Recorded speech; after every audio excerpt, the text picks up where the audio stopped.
여러분 안녕 지은이에요. 오늘은 제가 조금 특이한 추천 리스트를 가지고 왔는데 바로 저의 넷플릭스 컨텐츠 추천입니다.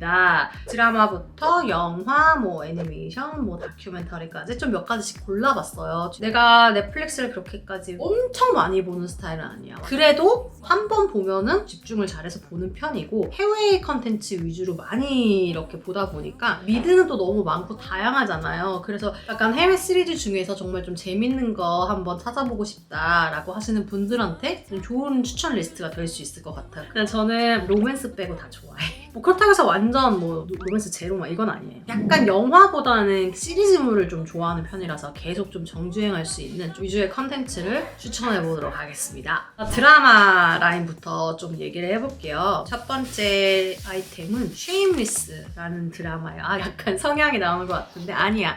나 그렇게 막장을 좋아하는 그렇게 막 나가는 사람은 아닌데 쉐임리스는 미국의 저소득층의 특별한 계층의 삶을 좀 더 이렇게 현실적으로 약간 막장적으로 보여주는 그런 드라마인데 그 중에 일부는 정말 현실적인 이야기들도 있다고 하더라고요. 그리고 시즌이 지금까지 11시즌까지 나왔어요. 미드가 11시즌까지 나왔다는 거는 어마어마한 거거든요. 시리즈 보면서 되게 다양한 미국 문화들을 드라마를 통해서 좀 느낄 수가 있어서 굉장히 흥미로웠어요. 우리는 가난에 대해서 되게 이렇게 숨기거나 의기소침하거나 자격지심을 느끼기도 하잖아. 여기 드라마에서 나오는 것들을 보다 보면 내가 가난할지언정 당당하고 그래도 난 내 삶에 되게 만족하고 즐거워. 거기서 즐거움을 또 찾는 그런 모습들이 되게 많이 나와서 조금 배우는 점도 있었어요. 재밌어요. 한동안 진짜 너무 빠져서 봤잖아. 자, 그 다음 또 추천할 만한 드라마는 페인킬러라는 시리즈예요. 이거는 제가 정말 우연하게 그냥 이렇게 좀 검색하다가 보게 된 드라마인데 너무 몰입감이 좋아서 1화에서 끊지 못하고 그냥 끝까지 쫙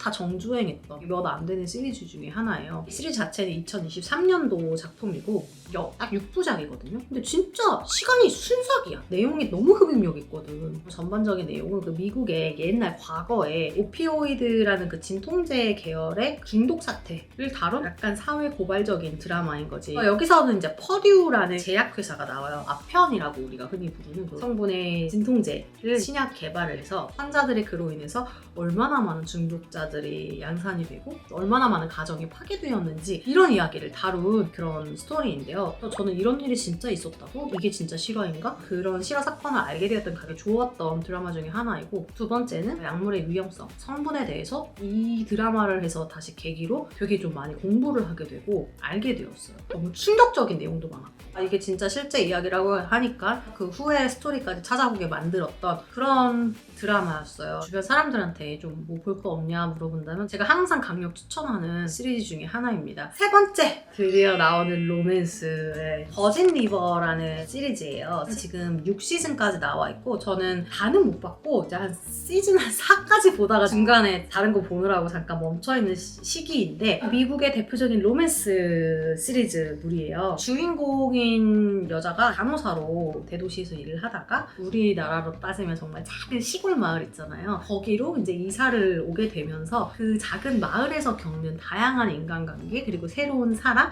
이런 것들을 보여주는데 이 드라마가 마음에 들었던 이유 중에 하나는 나 로맨스를 별로 안 좋아한다고 했잖아요. 근데 이게 단순히 로맨스에 초점을 맞춘 게 아니야. 로맨스는 나오지만 약간의 곁들인 느낌 정도이고 다른 사람들의 그런 인간관계 그리고 그 마을의 전경을 보는 것도 되게 즐거워요. 저는 외국의 그런 소도시들을 보면 되게 힐링되고 예쁜 자연도 많고 그러잖아. 그 자연 경관과 그 속에서 살아가는 사람들의 그런 되게 여유로운 삶 그리고 시즈널한 이벤트들이 살아있는 그런 것들의 문화를 좀 우리가 체험할 수 있는 매력적으로 다가왔던 드라마예요. 이럴 때 있잖아. 나 막 스트레스 받고 싶지 않아. 그냥 잔잔하게 흘러가면서 그런 힐링물로서 저는 되게 좋았던 것 같아요. 잠 못 자고 다음 꼭 봐야 돼 막 이런 느낌보다는 편안하게 밥 먹을 때마다 틀어놓고 보면 가장 좋았던 친구 같은 느낌이었어요. 다음 시리즈는요. 굉장히 좀 오래된 작품이고 어떻게 보면 고전 명작 중에 하나인데 드라마 홈랜드 시리즈예요. 이걸 좋아하시는 분들이 있다면 저와는 굉장히 잘 맞는 분들입니다. 홈랜드는 단순히 정치 드라마라고 표현하기는 조금 애매한 것 같아요. 약간 정치지만 첩보 스릴러라고 할 수 있는 장르이고 실제로 현재 사회에서 일어나고 있는 테러, 국제 전쟁 이런 음모들이 이 시리즈 안에 나오다 보니까 내가 잘 모르고 있었던 현재 정세 같은 거 있잖아요. 되게 사실적으로 표현되는 부분들도 꽤 많아서 되게 몰입도 많이 되고 내용도 너무 궁금하고 또 흥미를 유발하는 그런 드라마예요. 총 8개의 시즌으로 구성이 되어 있는데요. 주인공인 여자는 캐리라는 사람인데 이 사람은 CIA 정보원이에요. 아주 유능해. 너무너무 유능하고 너무너무 능력도 좋고 그런데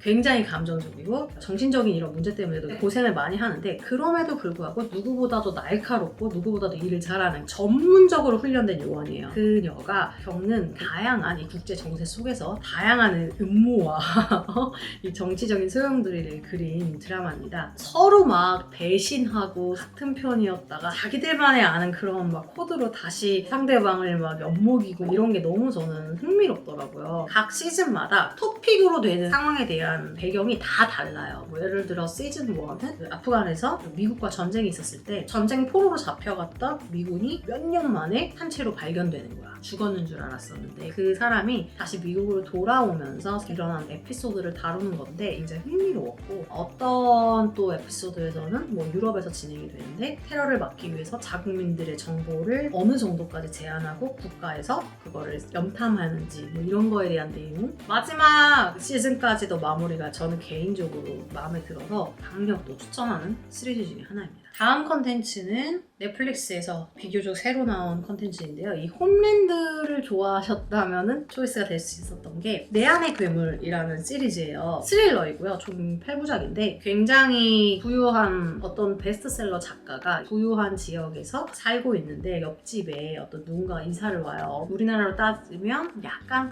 재벌, 일론 머스크 같은 사람이 옆집에 이사 오는 거지. 근데 그 사람이 자기의 와이프를 죽였다라는 혐의를 받았던 그런 사람이에요. 현재로서는 무죄라서 풀려나긴 했지만 그 사람이 옆집으로 이사 오면서 이 작가의 시선에서 진짜 이 사람이 살인자일 수도 있다 혹은 아니다 라는 것에 줄타기를 하면서 이 사람을 관찰하면서 진행되는 그런 스토리를 담은 드라마예요. 뒤로 갈수록 난 팩트가 뭔지가 너무 궁금한 거야. 결국에 마지막까지 다 보면서 시간을 보냈던 그런 드라마 중에 하나예요. 심리 스릴러, 뭐 심리 미스테리 이런 거 좋아하시는 분들은 재밌게 볼 수 있지 않을까. 다음 컨텐츠는 성난 사람들이라는 시리즈입니다. 영어로는 BEEF 비프라는 제목으로 나온 시리즈인데요. 이것도 약간의 심리 스릴러 드라마. 여기에 약간의 코미디가 가미된 이런 드라마예요. 현재 시즌 1은 10개 에피소드이고 시즌 2가 제작이 확정되어서 올해 안에 개봉 예정이라고 들었어요. 한 사람의 이야기로 계속 따라가기보다는 이 사람의 이야기 그리고 이 사람의 이야기가 다른 시점에서 핑퐁 주고받으면서 나오는데 어느 순간 이 두 사람이 같이 만나는 접점이 생기면서 서로의 갈등과 갈등들이 다 부딪혀서 또 더 큰 갈등이 되고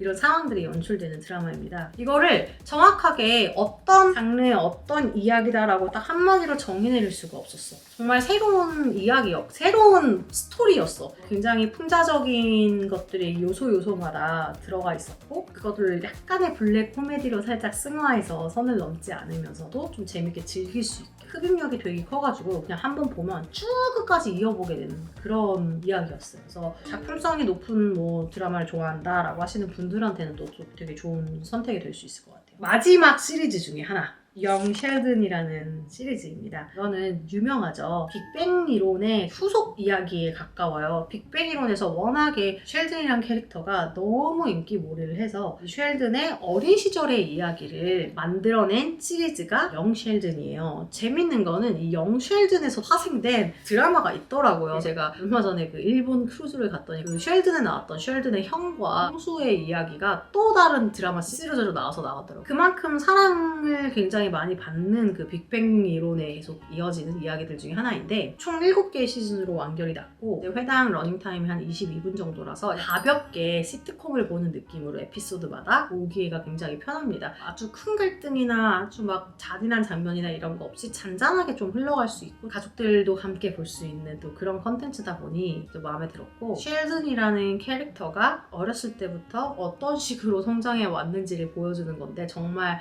아이코닉한 천재잖아요. 근데 인간관계에는 조금 어려움을 겪는 그런 천재 아이가 가족들과 어떻게 관계를 맺고 가족들이 또 얼마나 사랑으로 잘 보듬어서 훗날의 쉘드를 만들어냈는지 뭐 그런 것에 대한 이야기입니다.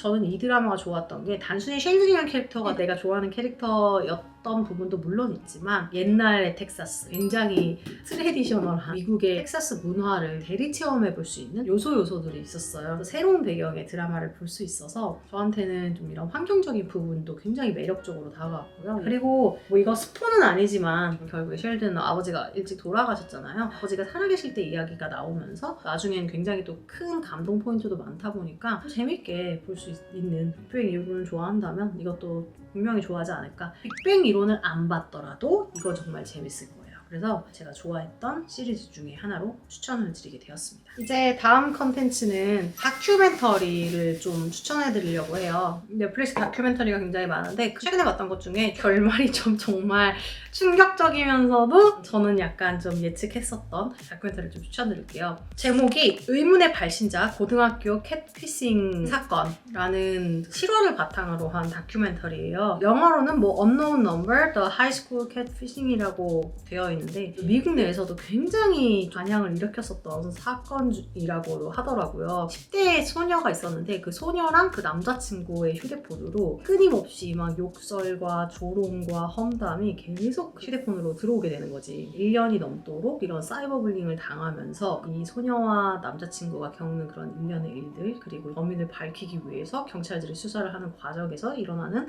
밝혀지는 사실들 이걸 다룬 실화를 바탕으로 한 다큐멘터리인데요. 겉보기에는 단순한 괴롭히는 사건이겠지라고 시작해서 본격적으로 수사를 하면서 밝혀지는 사실 자체가 굉장히 좀 충격적이고 그냥 쭉 흘러가는 대로 되게 흡입력 있게 볼 수 있었던 다큐멘터리였던 것 같아요. 또 하나 다큐멘터리를 좀 추천을 하자면 꿈의 축제에서 악몽의 사기극으로 라는 컨텐츠가 있는데요. 지상 최고의 페스티벌이 열린다. 처음에서 전체를 빌려서 여기서 엄청난 뮤직 페스티벌을 열 거야 라고 해서 사람들을 모집하게 돼요. 그런데 이제 그 모집 당일날 엄청난 일이 벌어지는데 그것들이 이제 SNS에 생중계가 되면서 일어나는 상황들을 다큐멘터리에 담았어요. 실제로 있었던 일이고 좀 말도 안 되는 이야기였는데 지루함 없이 그냥 보다 보면은 와 저게 저렇게 되는구나. 동시에 이것만 있어도 사기치는 사람들이 저렇게 있을 수 있겠구나 라는 걸 보면서 정말 그 사기꾼과 사업가가 한 끗 차이일 수도 있겠다라는 생각을 하게 되었던 그런 다큐멘터리 중에 하나였어요. 두 가지 추천을 드리고요.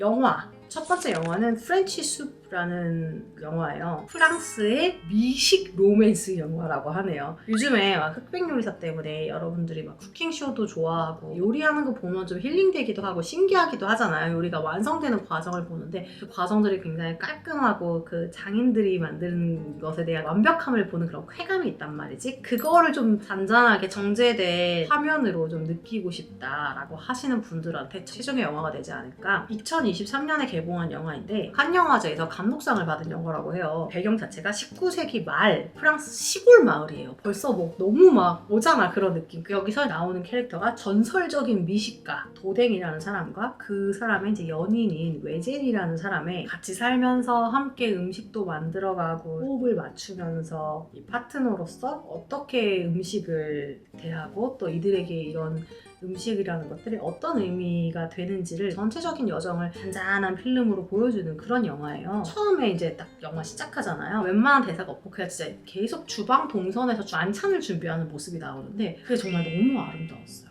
좀 프레시한 재료들을 전통적으로 만들어 나가는데 와우라는 소리가 좀 나올 정도로 마음에 들었던 영화 중에 하나입니다.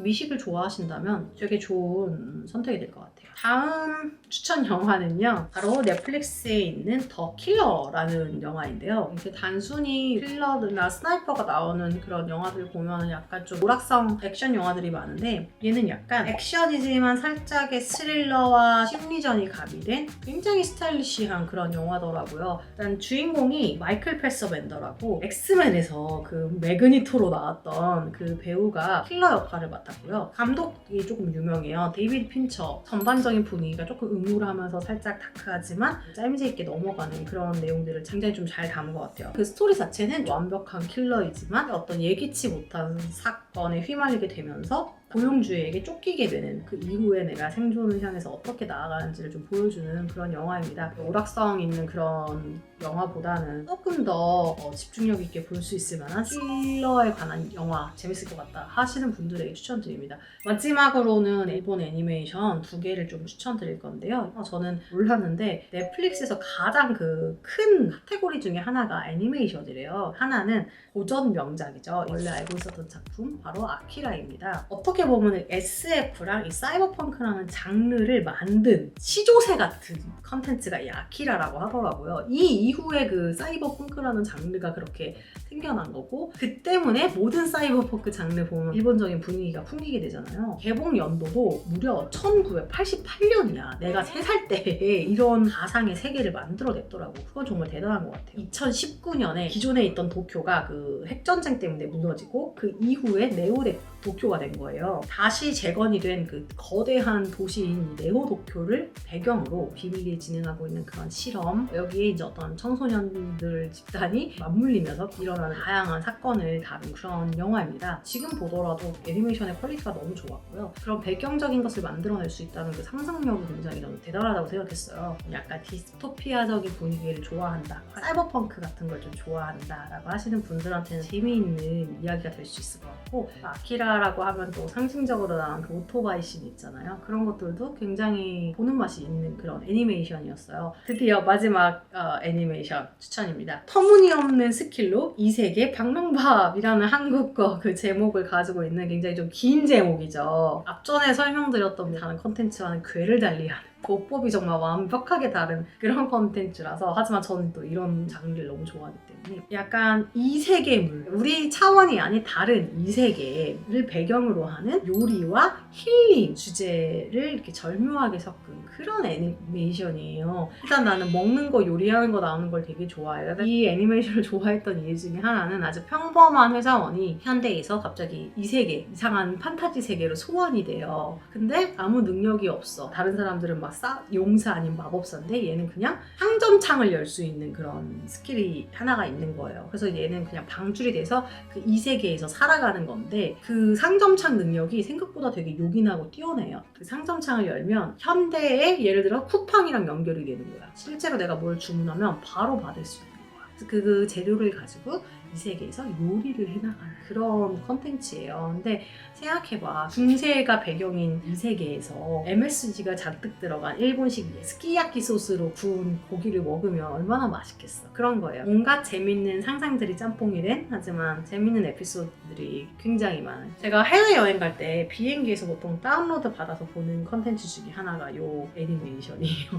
재밌게 그냥 힐링하면서 볼 수 있거든요. 밥 먹을 때도 굉장히 추천드립니다. 이렇게 해서 오늘 제가 처음으로 내가 좋아하는 넷플릭스 컨텐츠 추천을 한번 드려봤는데요. 컨텐츠를 추천하다 보면 나의 취향이 약간 나오게 되잖아. 그래가지고 괜찮을까? 라고 생각을 했는데, 혹시 또 저랑 비슷한 취향이신 분들, 또 좋아하시는 그런 해외 컨텐츠가 있었다면 댓글을 많이 달아주시고요. 이런 거 좋아하셨다면 이런 것도 한번 트라이 해보세요. 굉장히 재밌을 거예요 라고 생각나는 것이 있으시면 댓글로 좀 달아주시면 감사하겠습니다. 제가 요즘에 쉐임리스 정주행 끝나가지고 볼 게 없어요. 여러분들한테 좀 도움이 되었다면 제가 나중에 저의 방대한 웹소설 추천 리스트도 한번 공유를 해드리도록 하겠습니다. 사실 저는 OTT파가 아니라 웹소설파거든요. 어마어마합니다. 그러면 전 여기까지 하고요. 다음 시간에 저희는 만나죠. 안녕 여러분.